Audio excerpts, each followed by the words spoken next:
สบายดีทุกคนนะวันนี้ซึ่งว่าหิวข้าวซึ่งว่าจะออกไปนอกเดี๋ยวนี้ก็เวลาประมาณ11 โมงอยากกินข้าวแล้วกับไอเปิ้ลว่าจะออกไปนอกแล้ววันนี้จะมารีวิวเซียวทีเขาเซียวทีหรือว่าเนี่ยคล้ายๆ7-11จะมารีวิวให้เบิ้งนะว่าจะมีเครื่องยังเดียข้องเวียดนะยูฮานเวียดมันจะเป็นอะไรเนาะเนี่ยกับคนนี้หิวข้าวโอ้ยจะกินมันใช่ไอ้ให้น้องใช่ไหมรีวิวมันรีวิวแล้วอยากให้เบิ่งว่าซูเปอร์มาร์เก็ตหรือว่าอาหารเซลทีมีรักเล่นยามั้ยบ่อาการนี้ขอยาอาจจะพาไปเบิ่งรีวิวที่ว่าไม่ลุงให้บ่ได้กินยาเขาจะพาไปเบิ่งที่ว่ารีวิวห้างเขาเป็นห้างห้างกับโบเมนเพราะว่ามันเป็นอาหารน้อยๆเนาะเขาที่ซื้ออาหารว่าเซอร์เคิลไปจะได้ไปเบิ่งกันเลยไปเปิดได้เฮ้ยปัญหาคือล็อกประตูเฮ้ยนี่เปิดได้โ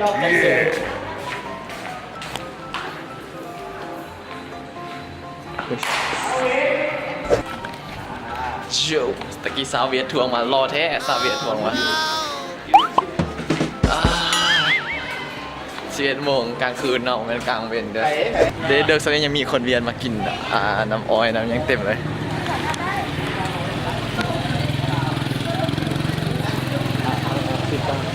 สังคมเวียดตอนนี้เขากับกำลังจะออกไปซอกสาวน้อยเนาะซอกกร250,000เพราะว่าแถวนี้มีโมงนี่น่ะไปถึงมาแฮมเบอร์เกอร์250,000มุกกินแล้วได้เรื่องเยอะเนาะตอนนี้ก็ประมาณ11 โมงกะอันนี้มันหงเฮียนปิดมาแล้วเพราะว่าไม่มีคนละโมงนี้มันมีคล้ายๆกับบาร์ละ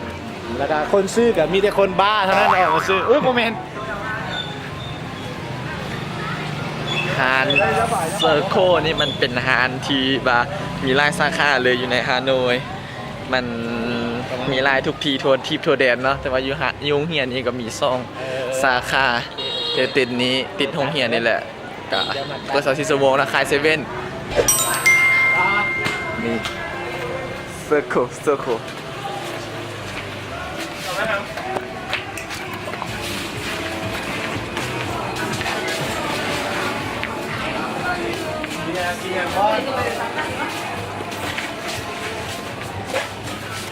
สีม่วงนี่โอ้83,000เอาวะตุ้ยแกงดีกว่า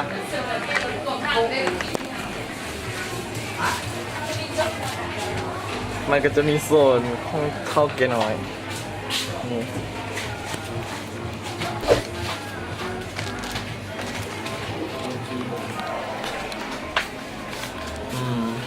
เดี๋ยวให้เบิ่งอีกโซนนี้เนาะโซนอันเดอร์เวร์โซนอันเดอร์เวร์จะมาจ่อจงมีอันเดอร์เวร์ทางยิงทางซ้ายแล้วก็มีอุปกรณ์มีต่างโอ้มีเบียร์เย้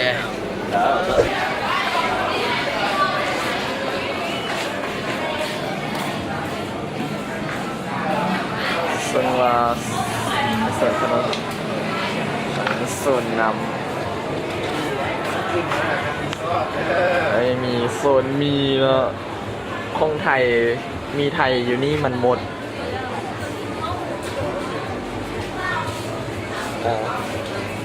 หิวข้าวโอ้โหซื้อยังกินเลยค่อยบูฮูซื้อยังกินตัวนี้เนี่ยจับไหมไปเรือกันกี่บ้า412นะเปรีหิวข้าวแต่ว่ามาซื้อสเปรย์อันบอกเข้าใจโพกนี่มันคือปองน้อยแหละใช่ป่ะปองเท่าไหร่28,000 ดงทุกเพลงแหละ28,000เหรอจับกินฟองง่ายชลบุรีกันปะโมเมนที่ว่าโค้งรุ่นใหม่มาไป งูบ้องเด้อมาโคบรุ่นได้เลย ตัวนี้มันถืออันเป๊ปซี่ตัวมันเป็นหน้าสีฟ้านะมันออกมาเสียวะ นี่โมยละเลยมีลินดาซิเกียเลย ไอ้เมืองเธอก็บอกกินอย่างนี้นะบอกรออยู่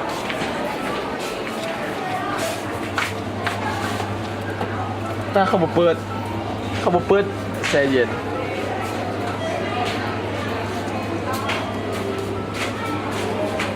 โหล เจ็ดแล้วแหละจะเหมือนเธอ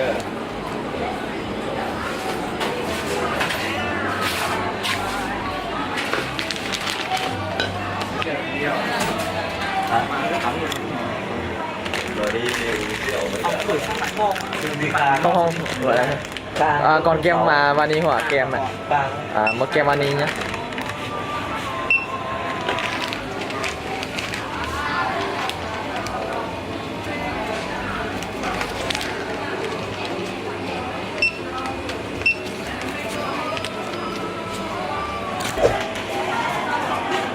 สนใจจะ เขาบอกให้ถ่ายหูปเลยเอากล้องมาแต่กล้องแบตหมดมันแมมเต็มมันแบตหมดนี่ถ่ายมาแล้วเดี๋ยวเอากล้องมากล้องโทรศัพท์ถ่ายเอานี่ยังท่าไอศครีม ง่ายๆแล้ว ตามมาอย่างไอศครีม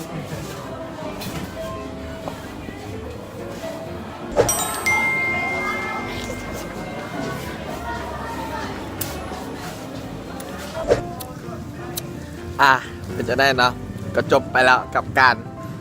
รีวิวเรื่องโฆษณาให้ฮานเข้าโดยที่บริการสนับสนุนก็คือฮานเซอร์โค